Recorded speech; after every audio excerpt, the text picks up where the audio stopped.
There's a bizarre situation in national politics today. I mean, there are many bizarre situations in national politics today, but one that's particularly bizarre. More and more people are aware, to greater or lesser degree, that we were lied about by the government on the events of 9/11. Okay? At the same time, you have a large percentage of the population that consider 9/11 truthers, the individuals helping to wake up people across the country, across the world, about that we were lied to on 9/11. Those individuals, as a group, are considered tinfoil hat wearing conspiracy theorists. So it's still effective if somebody wants to discredit somebody in the political arena to equate them with 9/11 truthers. Okay?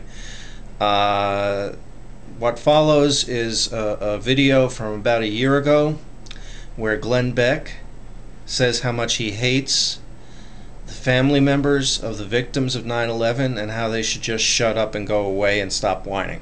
Okay? You'll see that video first. Then you're going to see a video from today where Beck on his radio show smeared or attempted to smear Debra Medina as a 9/11 truther. What one caller had to say, and I felt that more and more people should hear what this caller had to say. This caller is not a 9/11 truther, but he sees what Beck is doing.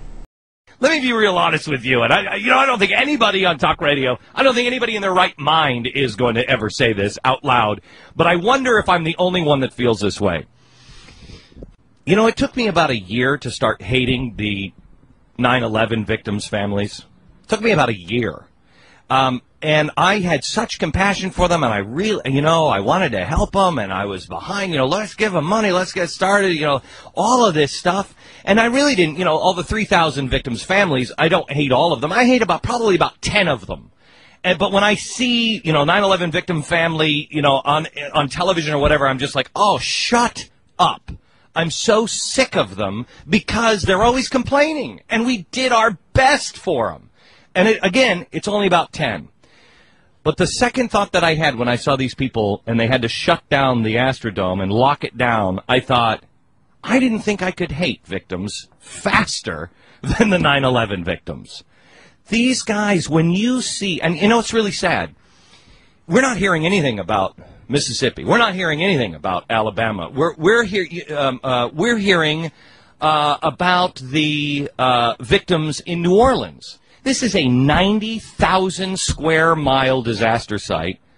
New Orleans is 181 square miles. 108.2% of the disaster area is New Orleans. And that's all we're hearing about are the people in New Orleans. Those are the only ones that we're seeing on television are the scumbags. Again, and it's not all of the people in New Orleans. Most of the people in New Orleans got out. It's just a small percentage of those who were left in New Orleans or who decided to stay in New Orleans, and they're getting all of the attention. It's exactly like the 9/11 victims' families. There's about 10 of them that are spoiling it for everybody.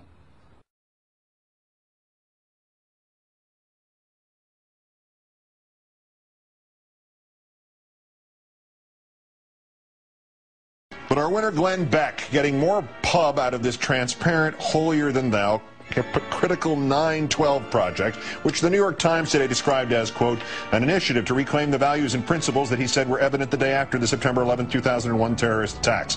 On a special broadcast, he asked, whatever happened to the country that loved the underdog and stood up for the little guy? What happened to the voice of the forgotten man? Well, what happened to it was people like Beck killed it out of selfishness and prejudice and the hatred that boils in their souls. 2 days before the 4th anniversary of 9/11, Beck, Mr. Spirit of 9/12, went on the radio and said, quote, it took me about a year to start hating the 9/11 victims' families. It took me about a year. And when I see a 9/11 victim family on television or whatever, I'm just like, oh, shut up. I'm so sick of them because they're always complaining. And we did our best for them. To Beck's credit, he noted to the Times, quote, if you take what I say as gospel, you're an idiot. You every day, and I do support Debra Medina, so I mean, I'm obviously a Medina supporter, and I was really disappointed in that. I'm I guess you could say in her answer. I'm sorry. You were disappointed in her answer or in my interview with her? In the interview down in Texas, it's brewing up. I mean, you've nailed it. You've wrote the script over the years when you're talking about South. Well, I'm in South Texas, down in Texas. Yeah. We are just the people. We're very upset, and I understand that. And Debra Medina and all her policies, and you're normally a guy that cares about policies, and you've made. And we're talking about a governor's race for the state of Texas, and you're making the 9/11. Wait a minute, Phil. Are you a 9/11 truther? No, I'm not. Okay, so you're excusing somebody who wants to run and have power.